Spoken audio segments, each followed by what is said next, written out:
Bruce Pearl, the winningest coach in Auburn history, and one of the biggest figures in the sport, has announced his retirement from coaching at the age of 65. He did 11 seasons at Auburn, which followed 6 years at Tennessee. In between, there was a 3-year NCAA-induced break. You probably know that story. In total, his career record following stints at Southern Indiana, Milwaukee, Tennessee, and Auburn, it sits at 706, 268. Though some of those victories were vacated by the NCAA. He made 2 Final Fours. He won 4 SEC regular season titles. He won 2 SEC tournament titles. He won 2 Horizon League titles. He won 2 Horizon League tournaments. In 1995, he won the NCAA Division II National Championship. He was the NABC Division II Coach of the Year in that year, 1995. He was the NABC Division I Coach of the Year in this year, 2025. In total, he was his conference's Coach of the Year 9 different times and led 2 different SEC schools to number 1 rankings in the AP poll. And in my opinion, had a career worthy of inclusion someday in the Naismith Memorial Basketball Hall of Fame. Big Bet Bennett, it's good to see you on this Tuesday morning. You were a Memphis student while Bruce Pearl was Tennessee's coach, had the Vols rocking and rolling. You watched him help create arguably the greatest scene ever for a Tiger basketball game, specifically the number 1 versus number 2 game between Bruce Pearl's Vols and John Calipari's Tigers. That was held inside FedEx Forum. It's February 23rd, 2008. Tell me, how do you think Memphis fans, broadly speaking, feel about Bruce Pearl? I would say positive. I mean, don't forget, once upon a time, we wanted him to be the head coach here. Tried to hire him. Yeah. True story. I don't think anybody would mind me telling this story. I don't mean to interrupt. John Calipari leaves for Kentucky.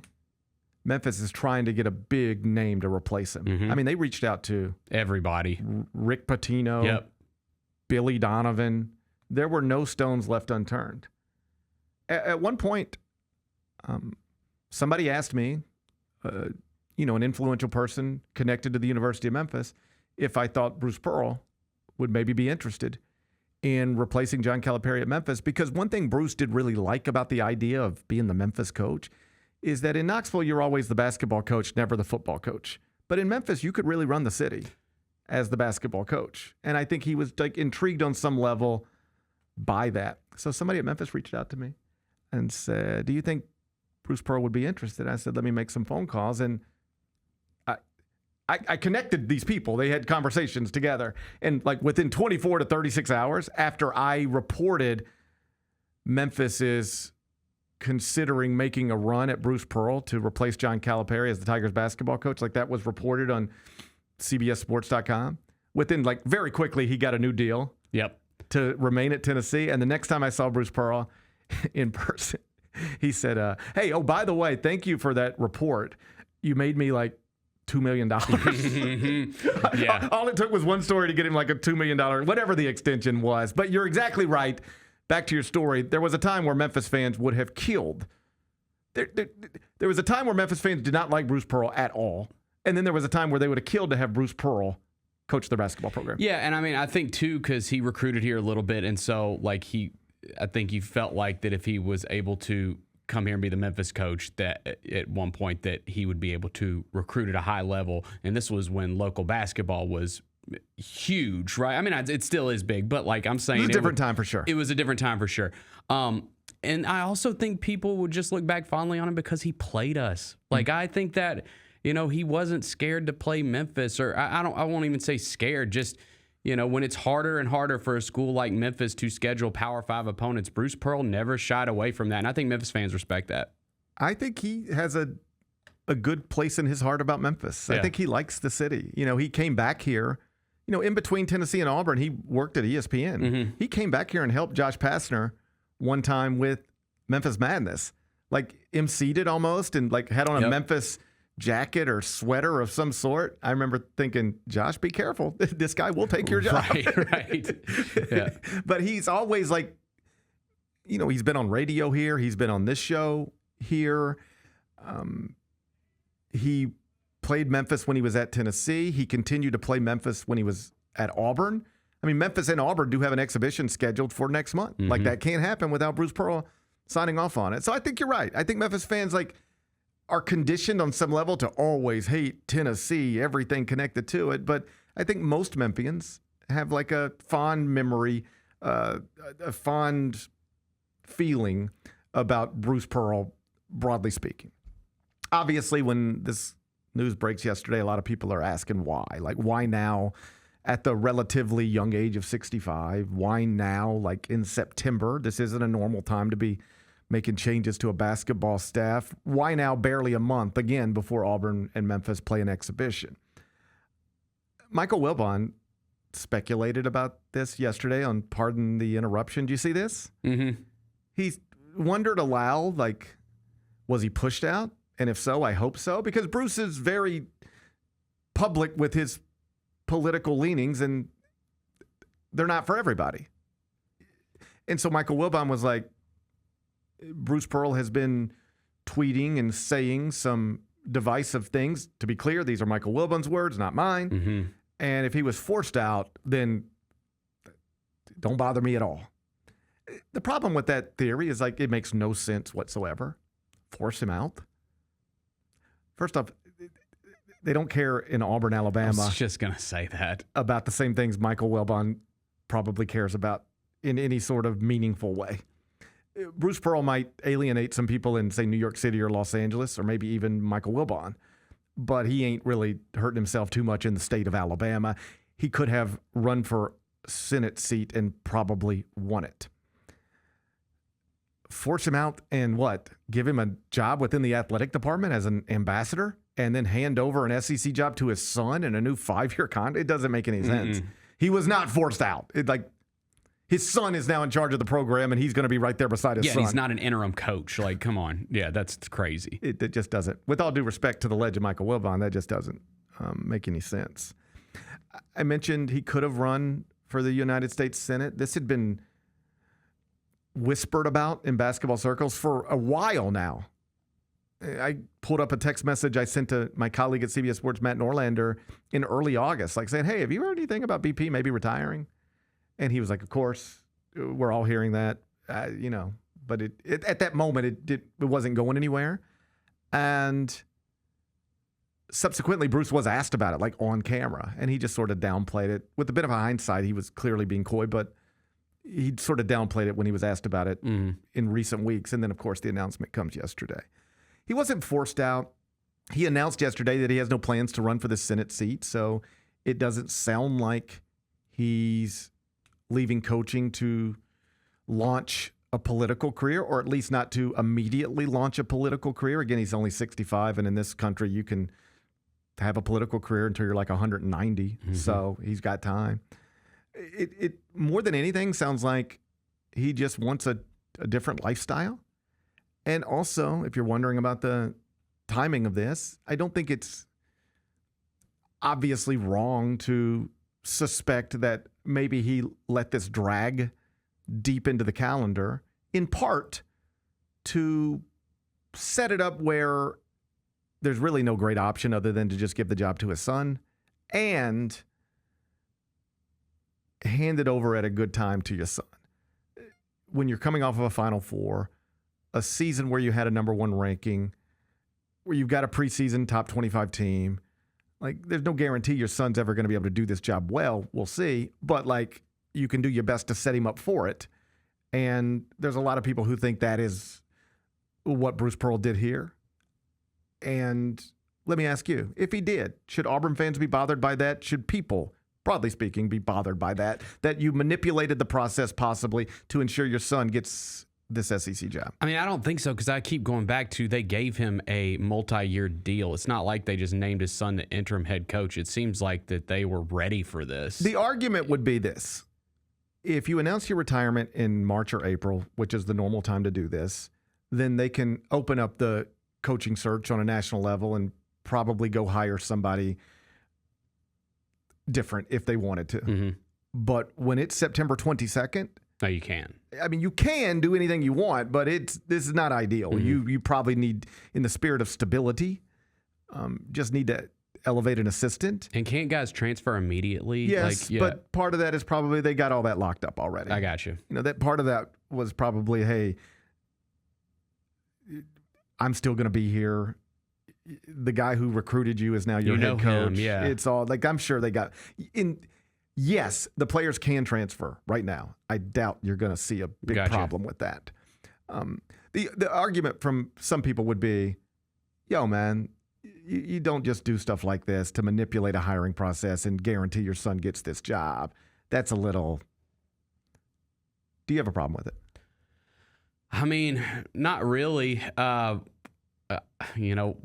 Once upon a time, Josh Pastner got the Memphis job, and I think that I won't say there was manipulation. Well, Josh Pastner got the Memphis job because nobody else wanted it. Yeah, but his former boss was pushing for him to get it, I feel like. In fairness, his former boss was pushing for Tony Barbie. That's true. I forgot about that. And it was the Tony. Memphis boosters were so mad at the time at Cal. We're not doing it.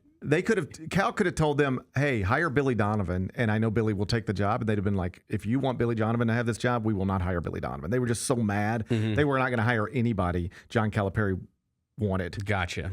Like that was probably on some level a motivating factor for going hard after Bruce Pearl. They knew John didn't want that. In your face. John did not want that.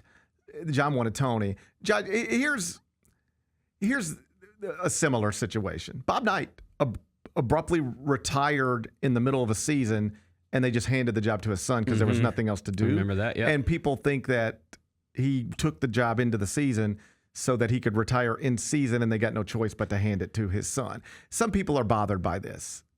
Are you? I mean, I think that each situation is different, and I think with Auburn basketball, like Bruce Pearl's a legend there, right? Like he took them to places they've never been before, and so I would think as a fan base, you probably tend to say, hey, let's see how this goes. I mean, maybe his son's as good as he is. Right. We don't know. Let's give it a shot. Yeah, I guess when I'm asked about that, I just don't care as much as other people seem to care. I'm not even telling the people who do care about it, who think it's wrong.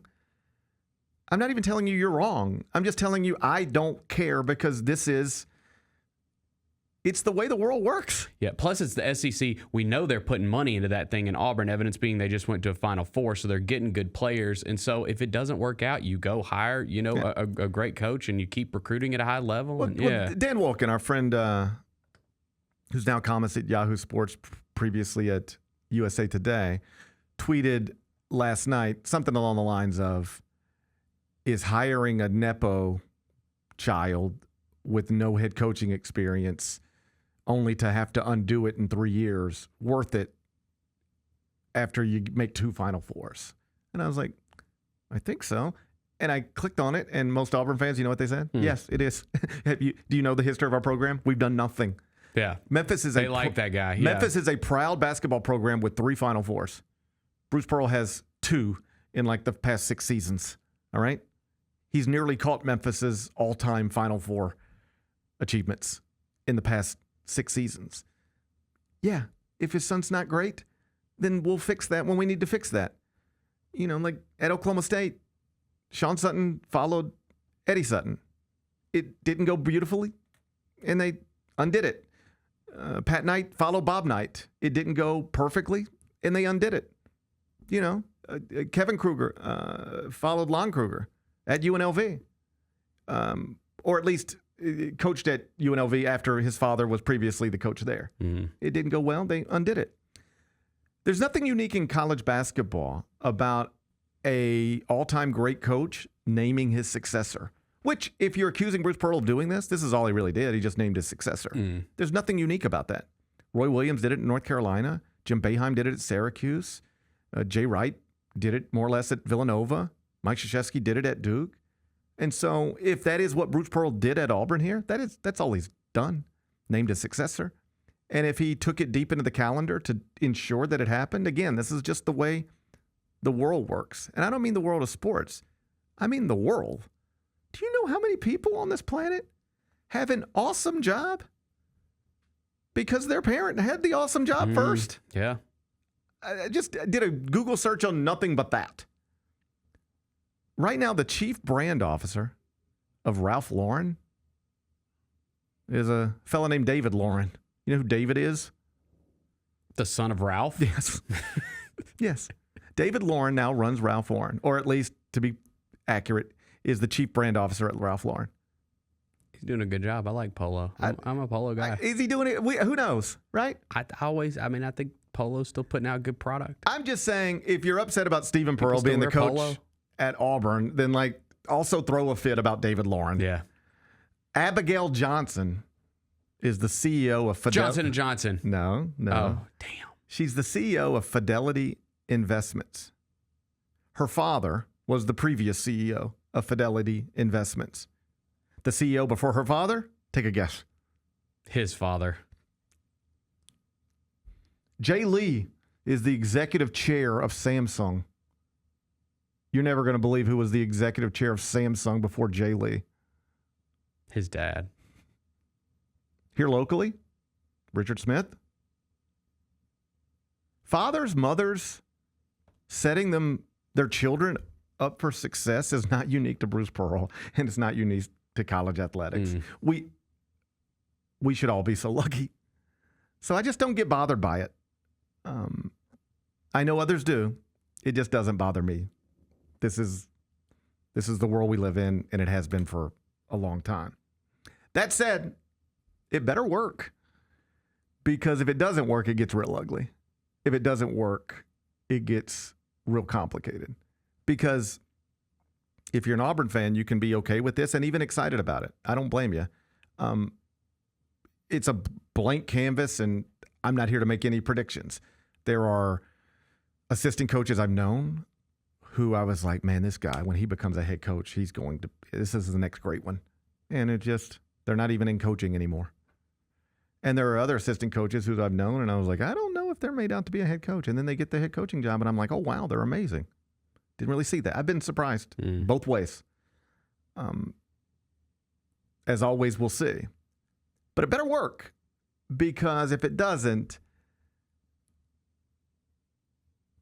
you're going to have a lot of people saying, I loved Bruce Pearl, love what he did for us, but if he'd have handled that situation a little differently, maybe we wouldn't have had to go through these bad years that we're going through. Because you just handed a big boy job to a 38-year-old who has only been an assistant coach, actually in the coaching profession for, I guess, 8 years. Didn't immediately go straight from being a college player to being on a college staff in a coaching role. You're handing over a big boy job in the toughest league in America, where you're going to be recruiting and banging heads with Todd Golden, Nate Oates, Rick Barnes, John Calipari. I mean, current Hall of Famers and future Hall of Famers. That was the best league in the country last season. So it's a big challenge. And I don't think it should surprise anybody that Bruce is going to be right there beside him the whole time. Bruce ain't moving to Florida and living on the beach. He's going to live right there in Auburn. He's going to be on that campus every day. He's going to be a real asset to his son to try to help him launch this head coaching career. But this is the type of thing that once you do it, it better work, or else it gets really ugly and complicated for your whole family. So we'll see how it goes, but there's an immense amount of pressure on Stephen to keep this thing nationally relevant from day one. He is inheriting one of the best basketball programs in the country with one of the best home atmospheres in the country and a roster good enough to compete near the top of the SEC in year one and make the NCAA tournament.